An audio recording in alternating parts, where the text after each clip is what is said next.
What's going on, everyone? I am back with you for another movie review, this time for the new Agatha Christie-esque movie mystery. It's called A Haunting in Venice. Now, I don't love these movies. I'll be completely honest right off the bat.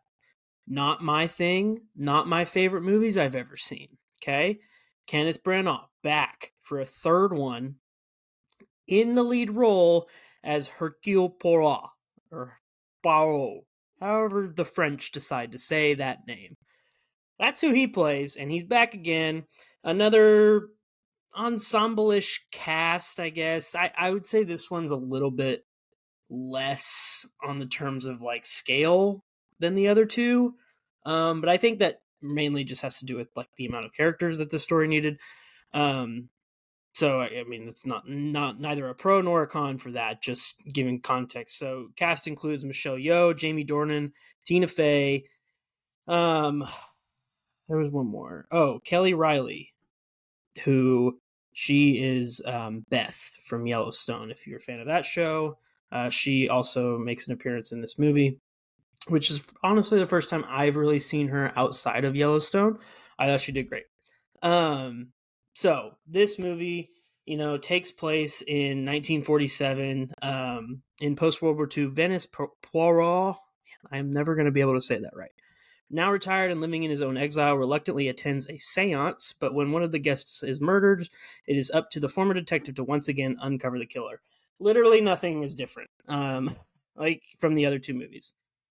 I do want to give this movie some credit, though, because whereas Murder on the Orient Express and Death on the Nile followed the same exact formula down to a T, they hit every single point the same, and then like I don't know, I'm not a fan of these movies, and I like mysteries. Like Knives Out's probably one of my all-time favorite movies. I love that movie so much, but man, these just are so boring. They're so boring. And they don't change at all. But like I was about to say, I do want to give A Haunting in Venice some credit that it did try to switch some things up. Was not executed all the best in my opinion, but like at least it attempted to throw something in there that we hadn't seen before. That being kind of this spooky ghost element, like the horror type of things that are thrown in here.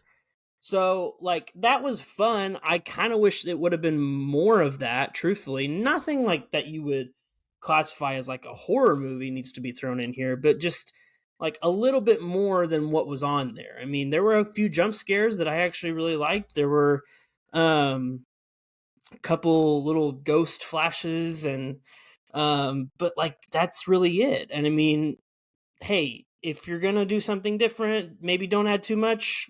Maybe that's the philosophy of these producers and director. But I mean, I don't know. I struggle with these types of movies because I know there are people out there that really like them, and I know that there is an audience for these. Not necessarily at 5 o'clock on a Tuesday afternoon, because that's when I went to see it, and there were like 3 other people in the theater. But I digress. I think, and I don't want to sound super out of touch or anything, but I think these movies are made for a bit of on the older generations. I think they tend to like these movies. It kind of brings back to kind of the old style, like I don't even know. I'm probably talking out of my butt here, but like the 50s, 60s mystery movies, which are good. Like, there's nothing wrong with those. I just feel like if you're going to have a movie that's set in the 40s, or in the other two cases, like before that, like, you got to throw something in here that people of my age and of this generation can relate to. Otherwise, it's just boring. I don't want to watch it. Like, I'm just getting through it to do a review. And so I think that's like the ultimate case with these movies. And, like Kenneth Branagh's character, like he's just boring and he's hard to understand. Like, you gotta have subtitles with this movie, which you can't have at the movie theater. Although there are some subtitles shows. I've never gone to one of those. Have you gone? Let me know. So it's just kind of frustrating watching these because I do know that there are people that like them. However, I am not one of those people, and now I am talking about it to hopefully someone that likes them, but otherwise it's just another movie that I saw and it's getting a average score. I'll say this, it's better than the other two. It's the best of the three.